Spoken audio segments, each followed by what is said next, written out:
Assalamu alaikum, everybody. Today we have with us Dr. Rehan Asif, who's a renowned advanced laparoscopic gynecological surgeon who works over here at Evercare Hospital as well, and is a good friend and an excellent colleague.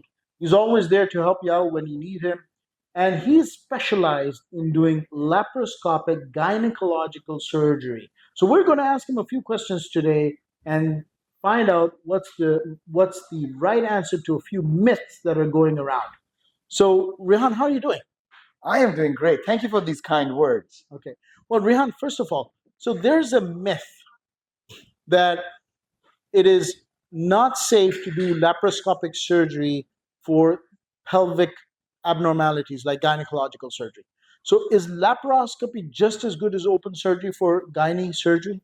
Well, I'm going to bust this myth right now that laparoscopic surgery is rather better for the outcome. No, can't. It's okay. Take your time. Put your words in your mind and then restart again. And I'm just going to stay frozen because they'll do cut and paste it. Okay. Well, Tahir, I'm going to tell you, laparoscopic surgery is not only the state of the art. No. It's the standard of care now. Standard of care. So, Tahir, laparoscopic surgery is not only the standard of care these days, it rather has the better outcomes than open surgery. The clinical research has proven it. We have done studies that has proven that laparoscopic surgery or pinhole surgery is the best approach at this moment for gynecologic procedures. And most of the gynecologic procedures are done laparoscopically.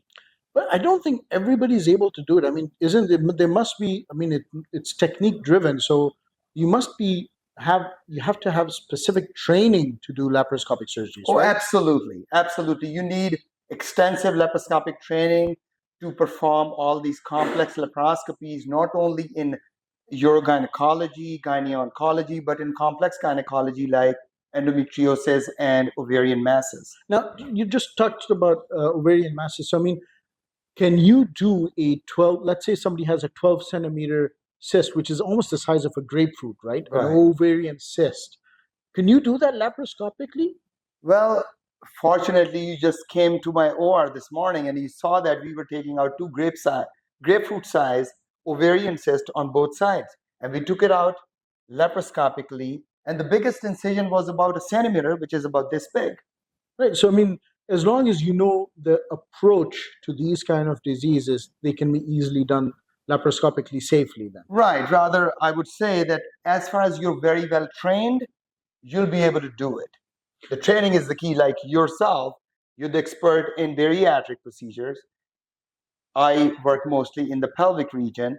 So as far as you're well trained, this is the safest way for the patient. And I think the key is that patients should realize that laparoscopic surgery, they have these really tiny cuts and minimal scar, and their pain is very less, and they can recover quickly, I guess. And the added benefit is the infection risk is very minimal with laparoscopic approach, and the blood loss too. Excellent. Now, let's talk about cancers. Can you get a good cancer clearance laparoscopically just as good as open surgery? Well, in most of the female cancers, gynecologic cancers, laparoscopic approach has taken over abdominal approach. Most of the cancers. And the results are better in most of these diseases as compared to open surgery. And patients are doing very well. Studies have confirmed it. Endometrial cancer, ovarian debulking, mostly after neoadjuvant chemotherapy, is doing very well. Now, if some ladies are overweight and because of their high weight, having an open surgery might require them to have a big cut. Would laparoscopic surgery offer a benefit to these kind of patients to get their gynecological surgeries? Absolutely. You know, with open surgery, we have problem with the approach, visualization, risk of infection, bleeding, injury to surrounding organs is higher in obese patients. We all know that. With laparoscopic surgery, your visualization gets 100 times better. your infection risk goes down, your bleeding risk goes down, and with better visualization, the risk of injury to surrounding organs is way less. Amazing, interesting. And I've seen so many patients who came to me because they developed these huge hernias after having open gynae surgery. But I guess with laparoscopic surgery, then they probably won't have that risk of getting a hernia. Oh, then. absolutely. You're exactly right. Yeah. Well, I really appreciate, Rehan, the care you're providing to your patients. Whoever has had the opportunity to be cared by you only speaks high words of the kind of care you provide. You really take care of your patients. I must commend you for that, mashallah. It's a mutual feeling. Thank you very much for having this work.